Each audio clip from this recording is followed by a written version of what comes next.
Sijabule namhlanje sithethe iZimbabwe sijabule namhlanje sithethe iZimbabwe sijabule namhlanje sithethe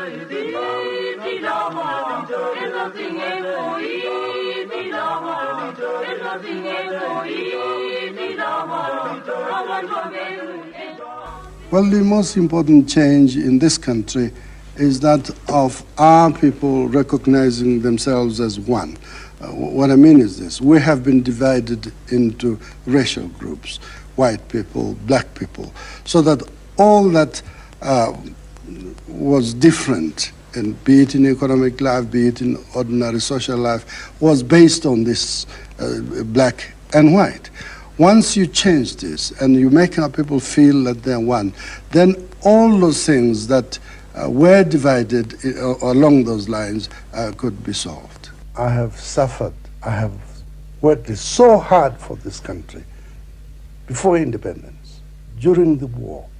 I worked so hard after independence to make our independence stick. And this man today turns around and he calls me a traitor. Me, a traitor, a man who worked for this country so much. There is no insult to beat this one. Yamas Baba, Yamas Baba, ay Yamas Baba, ay namungantelanga Yamas, mina Yamas Baba, Yamas. Minang butongweni mazba ay nyamas baba mazba ay ungazunchaye nyamas baba ngene nyamas baba minang butongweni mazba ay nyamas baba ay nyamas baba mina nyamas baba nyamas baba inkuze njani ebonga kunyiki etinga kahleni. Now that Zimbabwe is free and independent, the priority is now nation building, social and economic progress. We cannot move forward if we are divided. We have to work as a nation together. Zimbabwe has people of various colors, but they are one. They speak different languages, but they are one. They have different backgrounds, but they are one. Once we all understand that, once we give our best to our country, Zimbabwe is a wonderful country. We have resources. We have natural resources. We have human resources as are not known in many countries.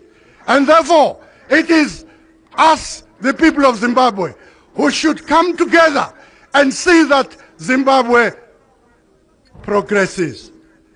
The most important thing in that progress is to see that there is peace and tranquility. Peace and tranquility. The observance of the rule of law. The return to our people that peace that they require for developing their country. To be able to do so, our law enforcing agencies must be free. The army and the police must not be interfered with. They have their powers given them by the constitution of the country. No government must try and interfere with those powers. The army has its job to safeguard the security of the country, especially along the borders. The police have their job to see that there is peace and tranquility among the citizens of Zimbabwe. It is not necessary, therefore, It is not necessary, therefore, to have the police answerable to political parties. If the police have been and the army have been interfered with to this day, as we, as ZAPU, are certain will be in government as from next month.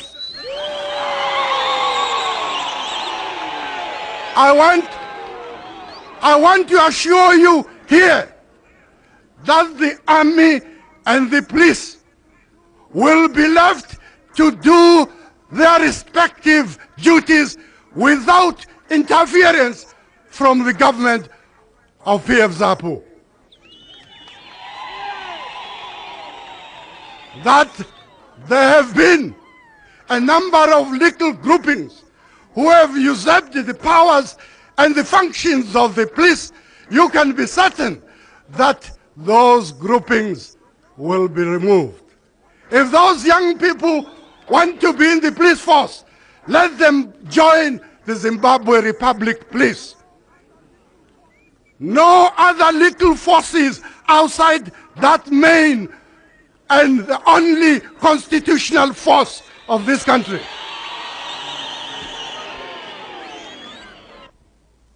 Comrades, I deal on the police and the army mostly because they are the essential organs in keeping peace and tranquility in the country, and therefore they need that protection by the observance of the Constitution of Zimbabwe.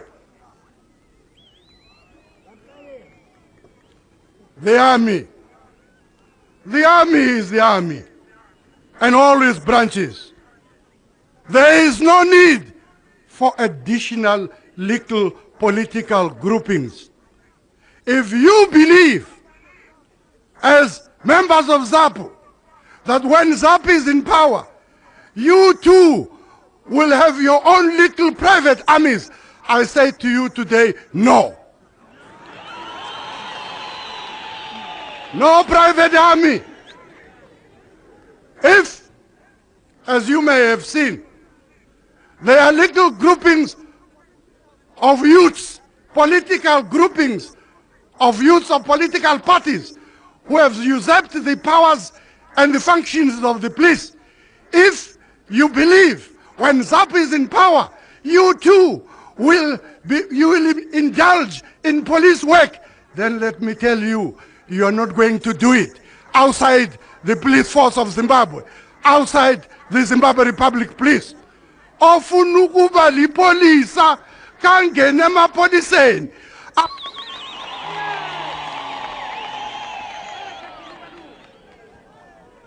Yes, we are told. Of course they will not get them. People in a number of constituencies in northern Matabeleland and southern Matabeleland find themselves being beaten up by people who call themselves Abafana, the boys. We had the boys during the war. The war is over. There is nobody who can claim to do these stupid things, the dissidency in the name of ZAPU. We know that they are agents of ZANU-PF. I've told them that. Let these criminals get out of these provinces now, and let us have a free and fair election, undisturbed by young people who have no respect for their parents, who have no respect for their country, who do evil things in the name of a party that is dedicated to peace and tranquility, and that is PF ZAPU. A very good morning to you. Welcome to the Independence Day lecture titled Contemporary Reflections on 43 Years of Independence in Zimbabwe. Was the struggle really worth it? It's going to be delivered by Sipho Malunga this morning. Sipho Malunga, good morning, sir. Over to you, sir. Thank you so much, Brighton. It is indeed an honor and a privilege to be asked to deliver this lecture on this very auspicious occasion of our independence. Independence Day is a very important for Zimbabweans. It symbolizes a very important break with a very terrible and tortured past. And it is quite apt that we must reflect on Independence Day on the journey we have traveled. So you've asked me to deliver a lecture on whether the liberation struggle was worth it. These are loaded questions. I have tried to break down these questions into some manageable pieces, which may help us navigate this tough, difficult question. I have no doubt that many people have different opinions and perspectives about this issue, and I will just offer mine, hopefully as an input into a much wider and larger conversation on this issue. I guess we must start off by asking ourselves the question, why was the liberation struggle necessary? Why was it necessary? The majority of our population right now was born after independence. That is a fact. We need to contend with that reality that a person who was born in 1980 is 43 years old, and they have very little reflection of the liberation struggle. They are 43 years old, and it therefore means that they didn't experience it. And if we take the demographics of Zimbabwe, as with many other African countries, over 75%, almost 80% of our populations are below the age of 35 years old. The median age in the continent is 19. What does that really mean in real terms? It means that most of the people that have to hear or discuss or reflect on the liberation struggle never experienced it. But some of us were young at the time, and we may, with the aid of also literature and other historical experiences, contribute a little bit about why was it necessary. And some of us, of course, our fathers were key actors and players in the liberation struggle, and we can reflect on what we believe from their own accounts drove them to liberation, to go and fight the struggle. We need to start off where it really starts, lest we forget. Lest we forget, Rhodesia is a terrible place for Black people. I know that when people struggle with day-to-day issues in life, water, energy, power, education, food, they often say transportation, roads, bad roads. They often say, well, Rhodesia was better. But let us put everything in context. Rhodesia was a terrible place for Black people, a really terrible place in every way imaginable. Ian Smith had he put in place a racist minority regime, which was oppressive, very oppressive, exclusive, very destructive, exploitative, predatory, corrupt, and abusive, largely abusive of Black people. So I'll unpack this regime that was called Rhodesia, because we have to talk about what Rhodesia was in order to unpack the necessity of the liberation struggle. And then we'll move on to talk about whether at the end of the liberation struggle, where what it purported to deliver, was it delivered? And therefore, was it therefore worth it? That's the journey that I'll try and take. It was racist. Racist because it was entirely comprised of only white people who made up less than 3 or 4% of the population, and excluded the majority of the Black people from any meaningful participation in the politics, in the economy, and in the social life of the country. It was oppressive because it used discriminatory laws, institutions, and practices to abuse and oppress Black people and privilege white people. It was exclusive. The Rhodesian regime was exclusive because it implemented structural segregation, much like the apartheid regime in South Africa, which advantaged the white minority over the Black population. It was destructive, hugely destructive. It destroyed our traditional way of life, our culture, our systems of governance and coexistence. It destroyed our mighty kingdoms, our chieftainships, our systems of governance, our relationships, and the way of life and the livelihoods, and replaced all these with imported religion. It reconfigured our societal, political, social, and economic relationships through divide and rule strategies. in order to conquer both the people and the territory of Zimbabwe. And the whole fundamental intention was to create out of us a labor reserve for the white Rhodesian agricultural and extractive economy. That's what Rhodesia did. It destroyed what it found. It needed to destroy what it found in order to replace it with this rentier, this colonial, settler colonial state where we were laborers offering cheap labor for maximum benefit of the white minority. It was exploitative. It was exploitative because it abused and forcibly took full advantage of Black bodies, Black labor, Black assets, knowledge, land, capital, and our culture, as I've already alluded to. It was also predatory. The Rhodesian regime was predatory because in everything it did, it was aimed at the self-interest and the benefit of the white minority at the expense of the Black majority. It was corrupt.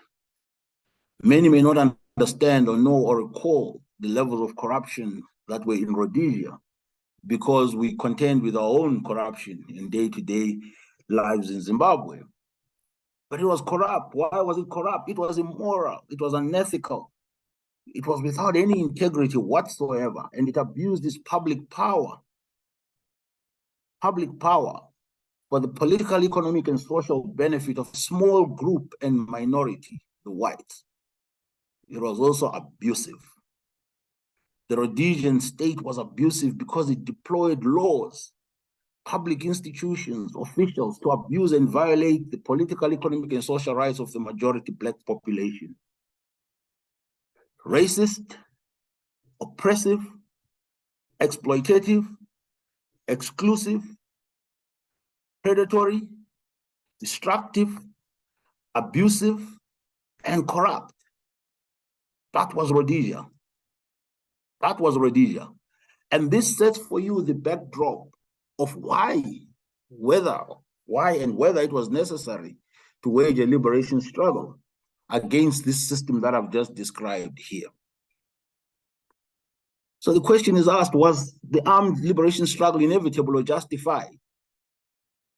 Rhodesia was the reason and the rationale for the liberation struggle. The Rhodesia I've described to you, the oppressive, destructive, exploitative, abusive, Rhodesian white minority racist system was the reason for the liberation struggle. We must not forget that the establishment and consolidation of the racist system combined a cocktail of strategies, including religious deceit. Of course, we know they sent Moffat, they sent the missionaries to try to deceive our kings and our chiefs, trickery and violence. Religious deceit, trickery, and violence is how the Rhodesian state was established. Its maintenance, the maintenance of the system required violence and coercion, because obviously people would never accept to be oppressed. So you needed another strategy to maintain it, and it needed violence and coercion. So in that process, the violence and coercion combined the use of oppressive laws and institutions and a violent system aimed at upholding white supremacy and maintaining Black subjugation and oppression in their own country, over their own resources, over their own land. And of course, inevitably, the cliche goes, violence begets violence. The armed liberation struggle was a legitimate response to what was a violent and oppressive system.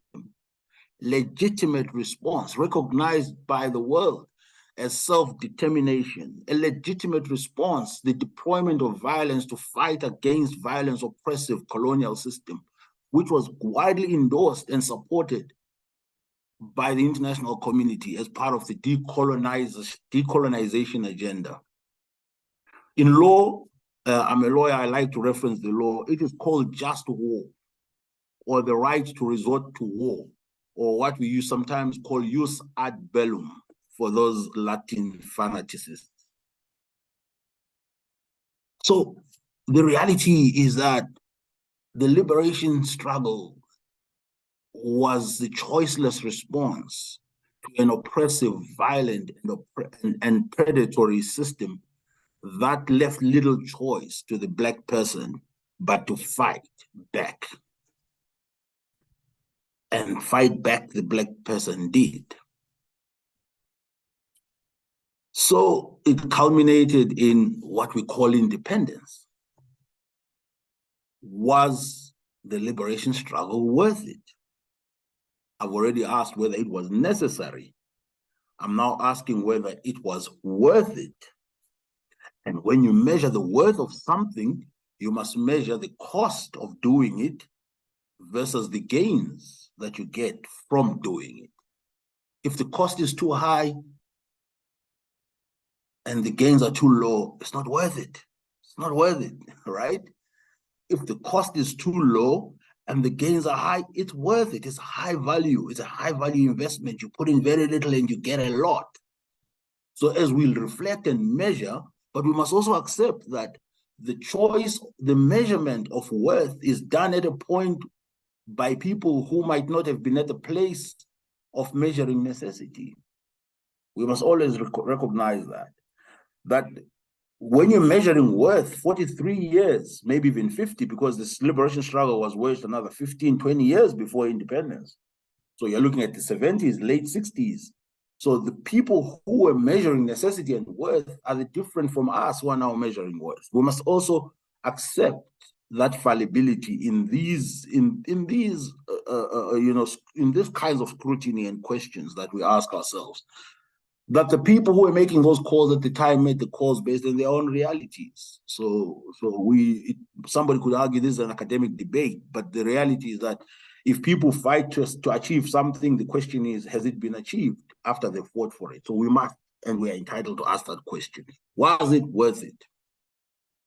So the answer in dealing with the question of worth starts with looking at where we are on the issues that drove and underpinned the liberation struggle. Where are we on the issues that drove and underpinned the liberation struggle? Looking back, looking at what the proponents and the actors of the liberation struggle claimed to be fighting for, the things that they wanted to remove and eradicate, where are we on those issues? That's a way in which we could assess whether it was worth it. We of course are clear on the necessity because we know that the Rhodesian state was undemocratic. It was exploitative, discriminatory, abusive, oppressive. We know that. It left no choice. And because it was coercive and violent, it left no choice to those at the time that had to contend with it, to fight it back. And they fought it back with everything they had. But was it worth it? I spoke about, you look at the cost, what is it that you've put in, and what is it that you've got out?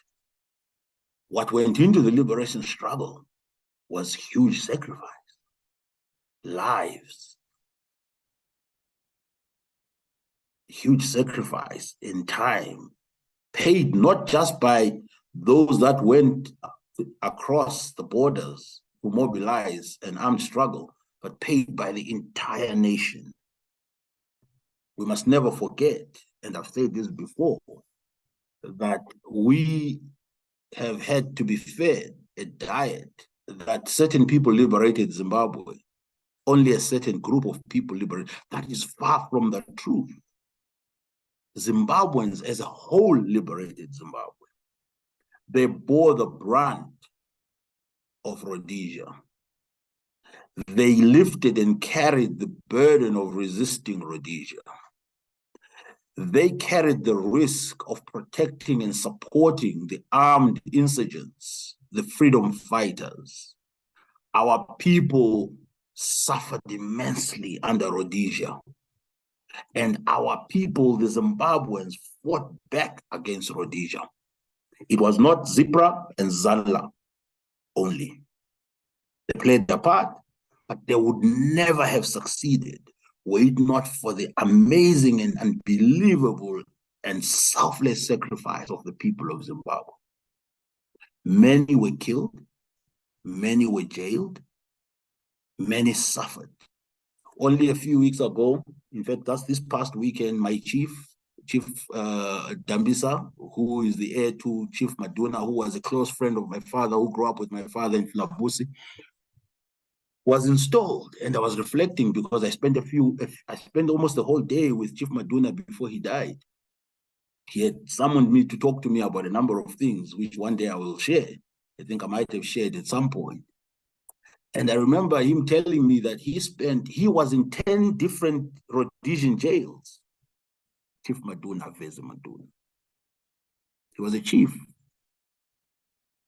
a descendant of Godwayo, the chief, Mzilikazi's general.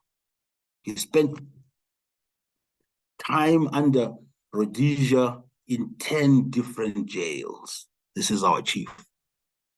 So the reality is that the Rhodesians left the Black people with no choice. Of course, they had to fight, and they decided to fight, and they fought. So the fundamental question we must ask is, did that deliver anything? What did it deliver? Rhodesia denied the Black person dignity, worth, self-worth. It denied the Black person decent, basic treatment, a decent opportunity to earn a livelihood of his choice, respect, quality of life, quality of education, health, water, sanitation, energy. I know that now, because we have rolling power cuts in Zimbabwe, our roads are in shambles, we don't have water. We sometimes forget that there was water for white people and water for Black people in Rhodesia. There were roads for white people and roads for Black people. There were houses for white people and houses for Black people. The houses that were built for Black people were small, on small pieces of land, small bedrooms. Families were supposed to stay in those tiny little places, many of them. The houses they built for white people were big, on big yards for their dogs. They had swimming pools. They had all the space for lawns and trees and gardens. We must remember this, that it was the unequal treatment between Black and white in a country belonging to Blacks that drove people to fight back for their dignity. Rhodesia paid Black people different wages from white people from the same jobs, if Black people were even lucky to do the same jobs. They were not. It was impossible for a Black person to be a lawyer, a doctor, an engineer. The most you could be was what my mother became, a nurse, and my father became a teacher, and then, of course, a liberation fighter. We must not forget this of Rhodesia. It took and stole our dignity, the dignity of our people. It robbed us of a quality of life and a livelihood we chose. It moved people from villages and put them in reserves where there was no rain, there was no water. It turned people who were industrious into laborers in farms, who worked for pittance, for nothing, on white farms. We must not forget this. These are the issues that drove the liberation struggle fighters to go and fight. We must not forget that other issues that drove and underpin the liberation struggle include the use of the state in abusing people, the laws, the institutions, and the officials of the state, all there to keep black people down, to oppress, to stop them from voicing, having an opinion, a view, organizing themselves politically, going to certain places.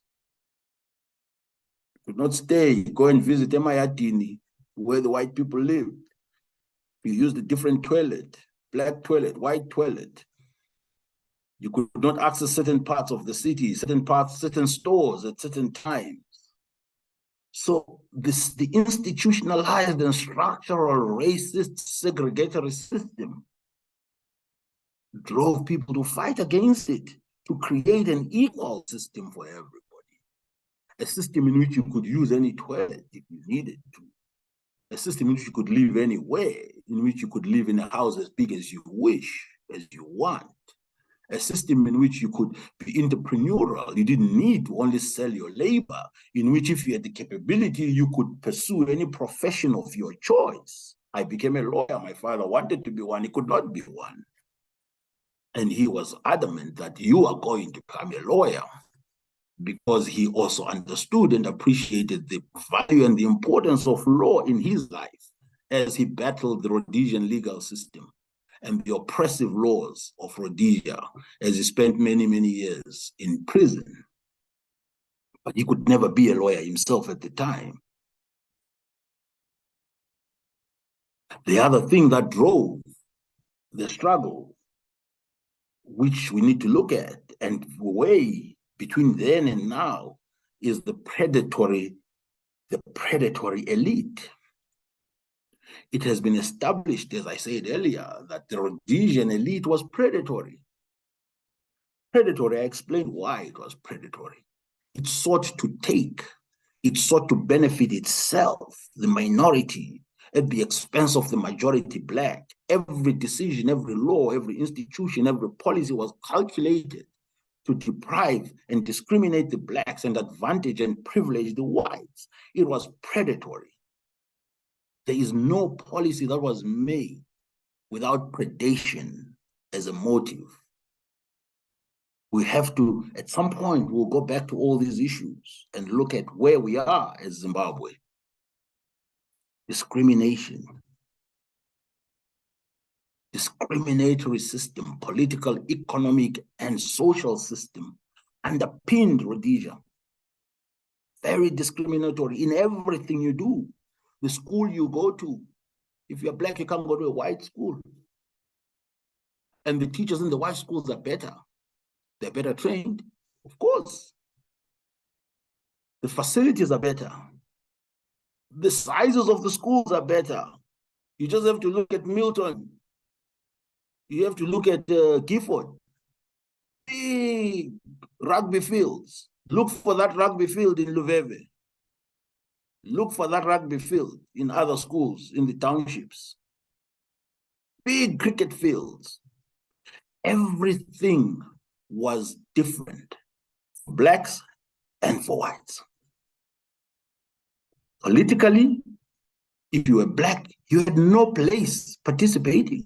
Could not be a member of parliament, could not be a councillor. You could not be anything really. Of course, at some point they started making some concessions, but the reality is that you could not participate freely and fully as you wished.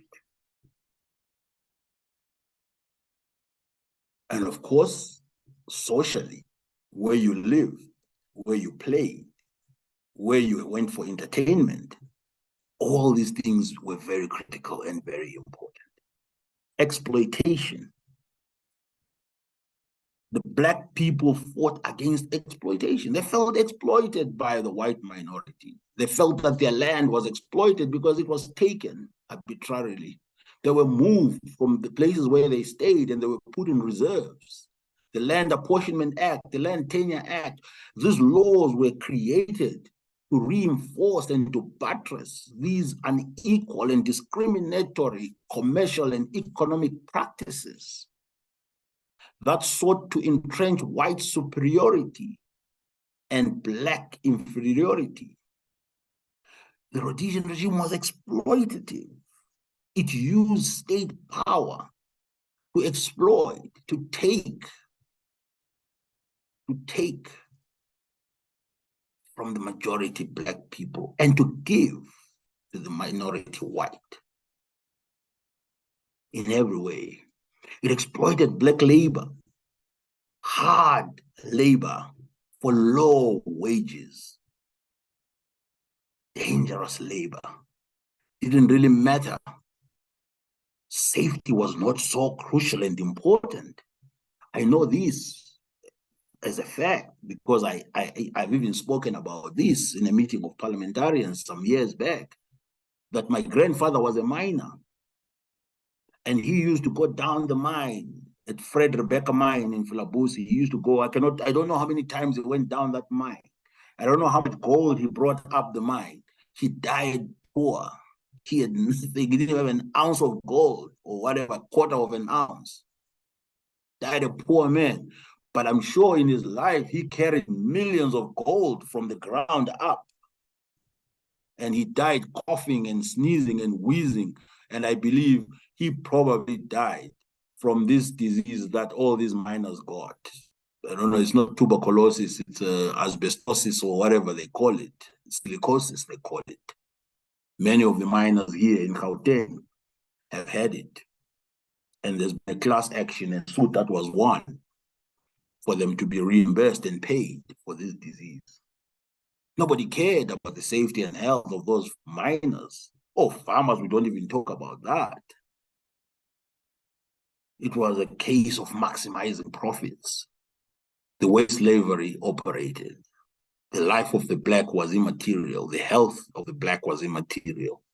It was exploitative. It exploited black labor. It exploited black labor. It was oppressive. I've already spoken about this. And we will measure all these critical things against where we are, contemporary Zimbabwe. It was exclusive. I've already talked about this. It's segregatory. It excluded blacks from many things, many professions, many areas, many, geographic spaces, opportunities, and it was corrupt. I've already talked about this. It was devoid of any ethical, moral, any integrity, and any persuasion of any sort. It was unaccountable to the people, the majority of the people, over which it overloaded. We must ask ourselves the question, was it worth it? Was the liberation struggle worth it? Where do we stand? Where do we stand on dignity? Dignity and self-worth of the citizen in Zimbabwe. What is the scorecard? Basic, decent treatment, livelihood, the ability and the opportunity to pursue your choice, opportunity, your livelihood, respect for the human being, quality of life. Where do we stand on this? Education, health, water, energy, sanitation. Where do we stand? I will not go into a litany of this is where we are. I ask these questions in a rhetoric way and in a rhetoric manner for you to answer, because you know where we stand. You know that the life of a black person in Zimbabwe is no more valuable now and no more valued now than it was under Rhodesia by the state. We know that the black person struggles for a meal, struggles for water to drink, struggles for electricity, struggles to send their children to school, struggles to access healthcare. We know this as a fact, regardless of what we may be told in propaganda. We know that for certain, if you fall ill now with a serious illness, your likelihood of dying is 99.9%. Because you will not find even paracetamol in a hospital. We know this to be true. We know that the quality of teachers that was terrible by and large for the Black population is terrible now for everybody, because teachers are not paid, are not valued. We know the dilapidation in our schools, in the provision of education material. We know that it's rare for you to open a tap and water comes out. If it comes out, it is filthy and dirty and poisonous and dangerous to consume. We know this. We know that you can no longer have unsustained periods of power. On the contrary, you have days and sometimes weeks of no electricity. That's what we know is prevailing now. Was it worth it? It was necessary. Was it worth it? Looking at contemporary Zimbabwe and what our forebearers sought to change, was it worth it?